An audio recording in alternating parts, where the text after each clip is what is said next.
Friendship చేసుకోవాలంటుంది. బామ్మేమో దేవుడి మీద భక్తితో ఉండాలంటుంది. ఇద్దరు దేవుడే అన్ని చూసుకుంటాడు, మనల్ని కాపాడుతాడు అంటారు. కృష్ణుడు అంటే నాకెంతో ఇష్టం.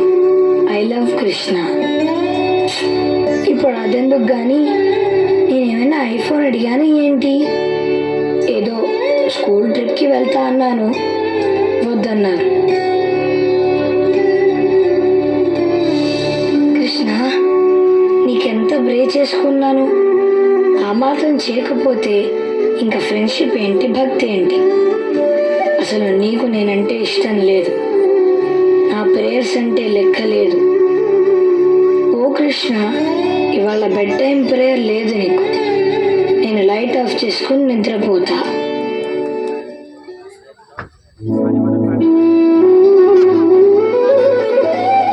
ధీమంత్, లే ధీమంత్.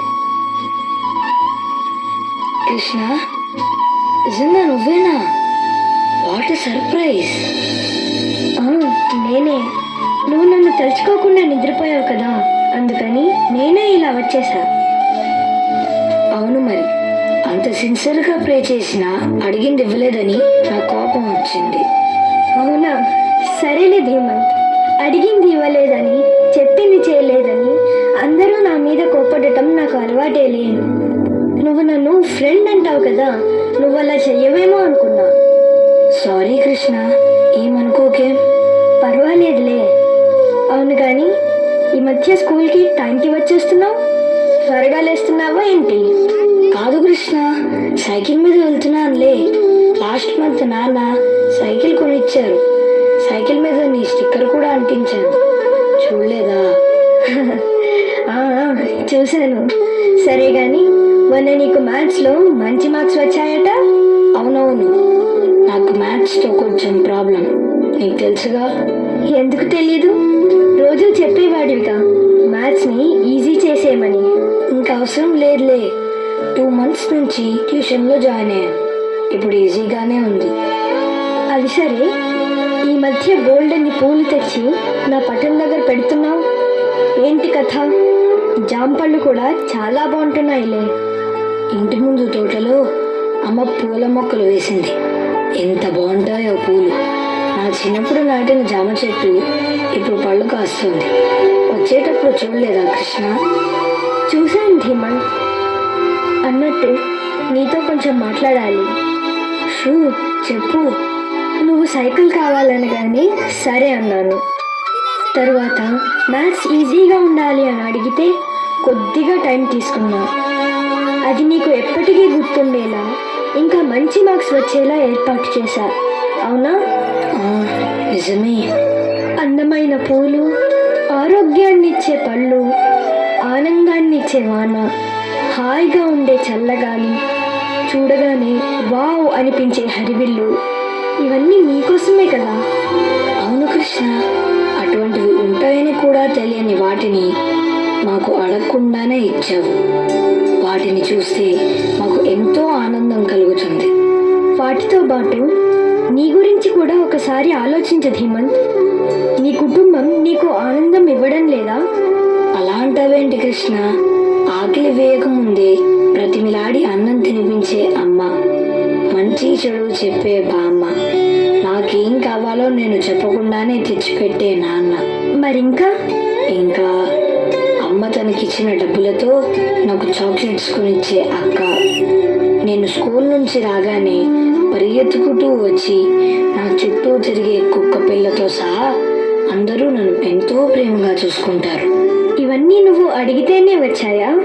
లేదు కృష్ణ, భగవంతుడు మీకు ఎప్పుడు ఏది అవసరమో, ఏది మంచిదో, ఏది ఆనందం ఇస్తుందో అవే అనుగ్రహిస్తాడు. కానీ మీరు మాత్రం ఇవన్నీ గమనించరు. కరెక్టే కృష్ణ.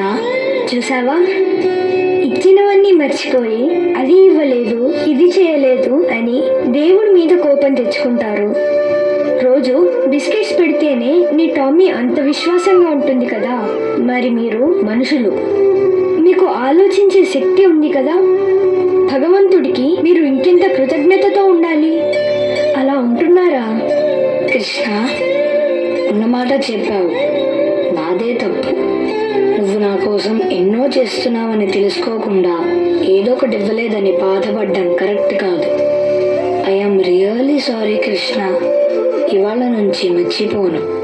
ఇంకా మంచి పూలు తెస్తాను. ఇంకా భక్తిగా ప్రార్థిస్తాను. దేవుడికి కృతజ్ఞత అంటే పూజలు చేయటం, పువ్వులు పెట్టడం కాదు ధీమంత్. మరి నీకు నేను థ్యాంక్స్ ఎలా చెప్పాలి కృష్ణ? అలా అడిగావు, బాగుంది. ముందుగా మీరు అన్ని ఇస్తున్నది భగవంతుడే అనేది మర్చిపోకండి. మీరు మనస్ఫూర్తిగా చేసిన ప్రార్థనలు ఎప్పుడూ వృధా కావు.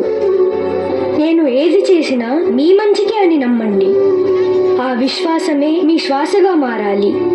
Yes, faith can move mountains అని మాకు లెసన్ ఉంది. సరే, ఫెయిత్ ఎలా ఉండాలో తెలిసింది. మరి నీకు థ్యాంక్స్ చెప్పడానికి ఏం చేయాలి? నీకు ఏమి ఇవ్వాలి? అన్ని సృష్టించిన దేవునికి ఇంకా మీరు ఇవ్వగలిగేదేముంది? దేవుడు అంతటా అన్ని జీవులలోనూ ఉన్నాడు. సర్వాంతర్యామి అనే దేవుని పేరుకు అర్థం అదే. అందుకే మీ కృతజ్ఞతను అన్ని జీవుల మీద చూపించండి. అప్పుడది దేవునికే చేరుతుంది. అంటే సరిగ్గా అర్థమో లేదు కృష్ణ. ఏమీ లేదు. నీ చుట్టూ ఉన్న ప్రకృతిని చూడు. చెట్లని, మొక్కల్ని కాపాడు. నీళ్ళని వృధా చేయకు. గాలిలో కాలుష్యం తగ్గించడానికి ప్రయత్నించు. నీ ఇల్లే కాదు, నీ చుట్టూ ఉన్న పరిసరాలు, మీ క్లాస్ రూమ్లు అన్నీ శుభ్రంగా ఉంచాలి. ఇంట్లో టామీనే కాదు, అన్ని జంతువులను ప్రేమగా చూడాలి. వినోదం కోసం వాటి వెంటపడి ఇబ్బంది పెట్టకూడదు. అంటే ఎన్విరాన్మెంట్ అండ్ యానిమల్ కేర్ అన్నమాట. అదే, ఇప్పుడు దారిలోకి వస్తున్నావు. కానీ కేర్ అక్కడితో ఆగిపోకూడదు. నీ కుటుంబం గురించి కూడా ఆలోచించాలి. నిన్ను ఇంతగా ప్రేమిస్తున్న వాళ్ళతో నువ్వు ఎలా ఉంటున్నావు? అదేంటి కృష్ణ, అమ్మ నన్ను ఎప్పుడూ గుడ్ బాయ్ అనే అంటుంది. నేను ఎవరిని కష్టపెట్టాను తెలుసా? ధీమంత్, నువ్వు గుడ్ బాయ్ కాబట్టే నేను నిన్ను కలవడానికి వచ్చాను. కష్టపెట్టడం లేదు. సరే, వాళ్ళకి ఎప్పుడైనా ఏమైనా హెల్ప్ చేసావా? వాళ్ళ మీద నీకున్న ప్రేమని, కృతజ్ఞతని చూపించాలంటే ఏం చేయాలో నువ్వే ఆలోచించి చెప్పు. ఏం చెప్తావో చూస్తాను. అమ్మకి ఇంటి పనుల్లో చేతనైనంత హెల్ప్ చేయాలి. నాన్నని అది ఇది కావాలని విసిగించకూడదు. అక్కతో పోట్లాడకూడదు. బామ్మతో రోజు కొంచెం సేపన్నా గడపాలి. అవసరం లేని వస్తువుల కోసం గొడవ చేయకూడదు. స్కూల్లో నేను మంచి స్టూడెంట్గా ఉండాలి. Very good Dheemanth. చూసావా, ఆలోచిస్తే నీకే అన్నీ అర్థమవుతాయి. అయితే నీ ప్రేమ, అభిమానం నీ ఫ్యామిలీకి మాత్రమే పరిమితం కాకూడదు. పంచుకుంటే పెరిగేది ప్రేమ. మరి అందరితో ఎలా పంచుకుంటావో చెప్పు. అది నువ్వే చెప్పు కృష్ణ. నువ్వెప్పుడూ అందరితో ప్రేమగా ఉంటావు కదా. ఎలా ఉండాలో చెప్తే నేను నేర్చుకొని అలాగే చేస్తా. సరే, అయితే విను. మీ ఇంట్లో పనిచేసే అక్క కూతురు కూడా 4th క్లాస్లోనే ఉంది కదా. ఆమెకి నువ్వు నీ నోట్స్ ఇవ్వచ్చు. అలాగే మీ క్లాస్ రూమ్ క్లీన్ చేసే ఆయమ్మకి మీ అమ్మని అడిగి ఎప్పుడైనా ఏమైనా తీసుకువెళ్ళి ఇవ్వు. స్కూల్ గేట్ దగ్గరుండే సెక్యూరిటీ గార్డ్ని రోజు నవ్వుతూ అన్నయ్య అని పలకరించు. థ్యాంక్స్ కృష్ణ, నువ్వు చెప్పినట్టే ఇవన్నీ చేస్తాను. కానీ నీ గురించి ఆలోచించడానికి టైం ఉంటుందా అని. నేనుండేది ఈ పట్టణంలోనూ గుళ్ళోనూ కాదు ధీమంత్. వీరందరిలో ఉండేది కూడా నేనే. సాటి మనుషుల్ని, అన్ని ప్రాణుల్ని ప్రేమతో చూడటం, ప్రకృతిని గౌరవించటం, ఇవే నువ్వు నాకు థ్యాంక్స్ చెప్పడానికి మంచి మార్గాలు. అర్థమైందా? అర్థమైంది కృష్ణ. ఈ విషయం అర్థమైతే నిద్రలేచిన క్షణం నుంచి నిద్రపోయే వరకు ప్రతిరోజు దేవుడు నీకోసం ఎన్ని పనులు చేస్తున్నాడు అనేది మర్చిపోవు. అలాగే దేవుడి మీద నీకున్న కృతజ్ఞత 10 మందితో పంచుకోవడము మర్చిపోవు. ఇకలే, స్కూల్కి టైం అవుతుంది. ఏది, ఒకసారి అలా బయటికి చూడు. సూర్యోదయం ఎంత అద్భుతంగా ఉందో. వావ్, వండర్ఫుల్, చాలా బాగుంది. కృష్ణ కృష్ణ, ఓహ్ ఇది కళ. నిజంగానే కృష్ణుడు వచ్చినట్టే అనిపించింది. కానీ ఎంత బాగా చెప్పావో కృష్ణ. ఇదంతా గుర్తుండేలా చేయి కృష్ణ. థ్యాంక్ యూ అమ్మా. థ్యాంక్ యూ నాన్న. బామ్మ, అక్క, టామీ, బర్డ్స్, ట్రీస్, నేచర్ అందరికీ థ్యాంక్స్. ఇవన్నీ నాకు అర్థమయ్యేలా చెప్పినందుకు నీకు ఇంకా పెద్ద thanks Krishna. I love you. మీరింతవరకు కృష్ణుడితో కబుర్లు